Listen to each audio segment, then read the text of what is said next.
Hello everyone and welcome back to another very exciting chess game once again. This time we have Efim Bogoljubov with the white pieces and his opponent was Siegbert Tarrasch, one of the strongest chess players from the late 19th century, early 20th century.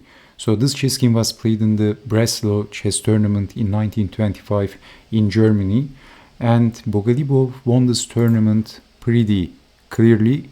As you can see, he scored 2 extra points, and this was a very strong chess tournament.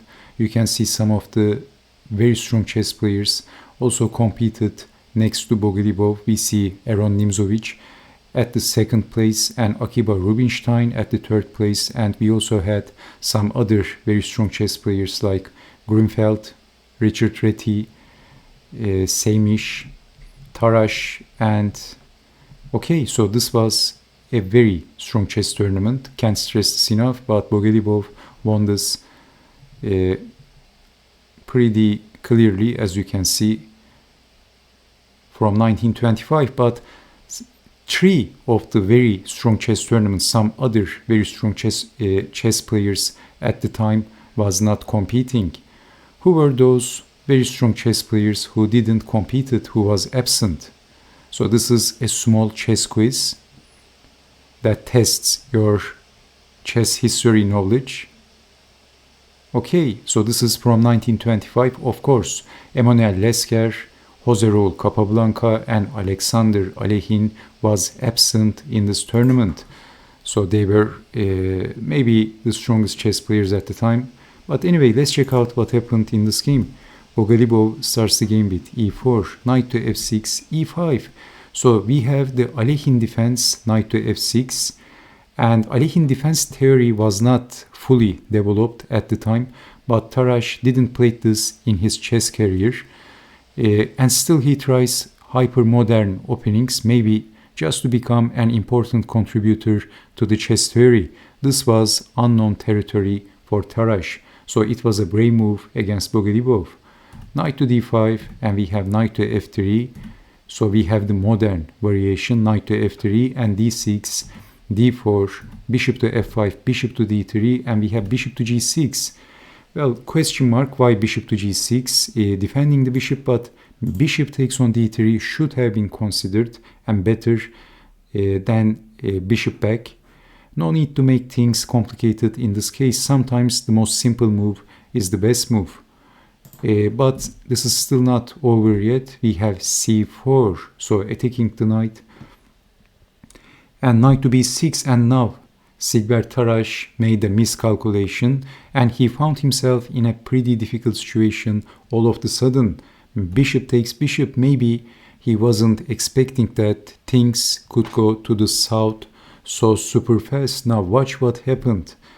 H takes on g6, but of course first if f takes, then e6, and this is winning of course for white because knight is going to jump in. And how to defend that? How to defend knight to g5?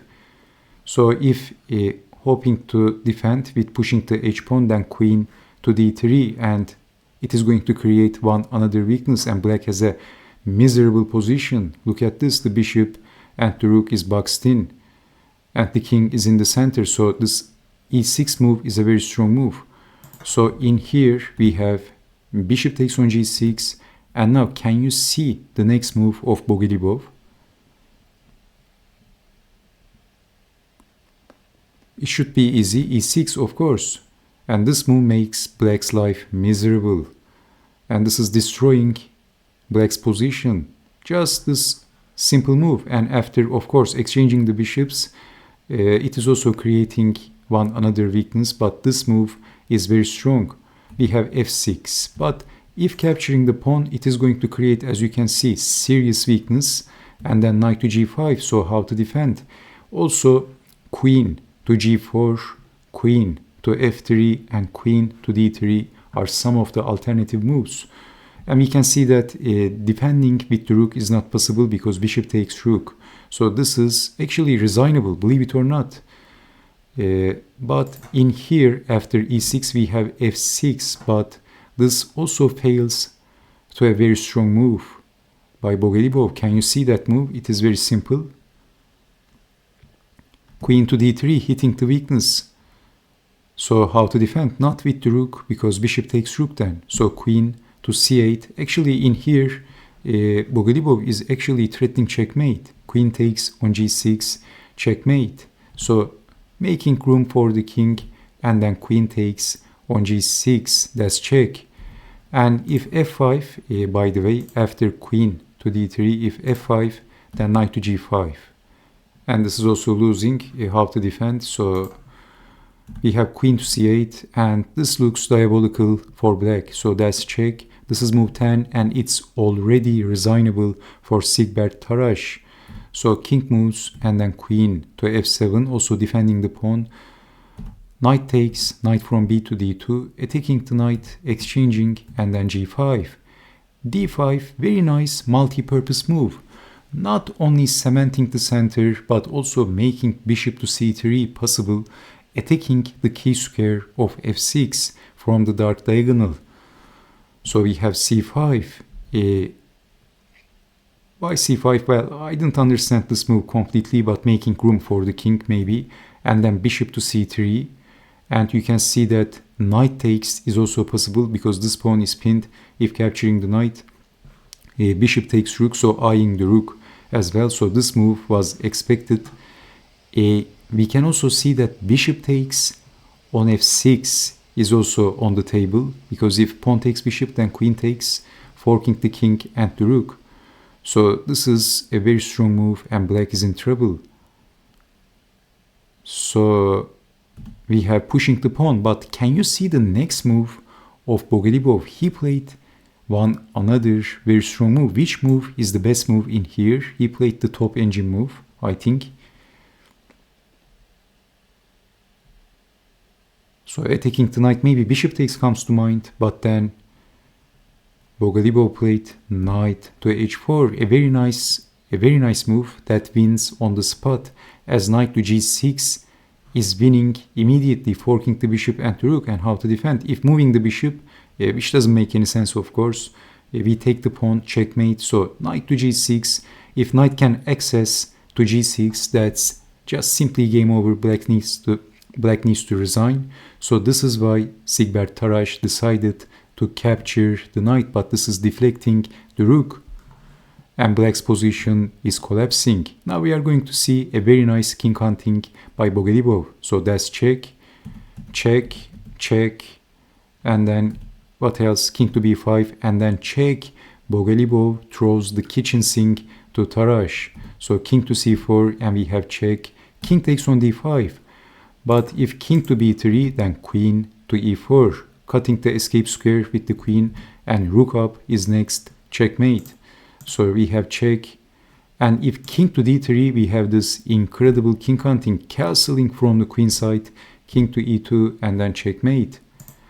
So in here, king takes on d5, and then castling from the queen side, king to c6, but if king takes pawn, then queen takes on f6, and this is also checkmate. So king takes on d5, castling with check, king to c6, and there is checkmate in one move. At move 23, Tarrasch got checkmated. Queen to d6, checkmate.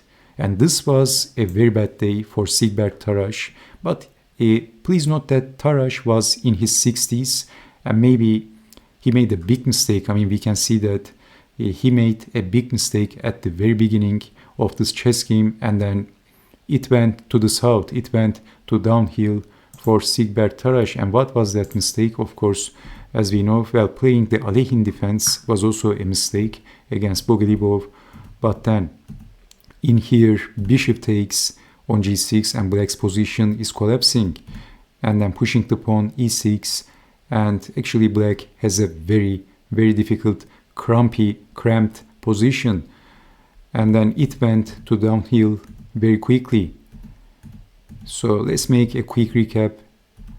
Pushing the pawn, very nice move, a multi-purpose move. So bishop to c3 is on the cards and cementing the pawn, and then knight to h4 is also a very strong move. So rook takes, and then basically at this point white is hunting the king, castling with check, and then checkmate. Once Efim Bogoljubov said, so this is his quote, when I'm white, I win because I'm white. When I'm black, I win because I'm Bogoljubov. So this was actually one of the most cool, one of the amazing, coolest chess quotes that I've ever heard. And this also shows Bogoljubov's confidence. So, okay, I hope you have enjoyed watching this chess game, and I hope to see you next time. Take care and bye-bye.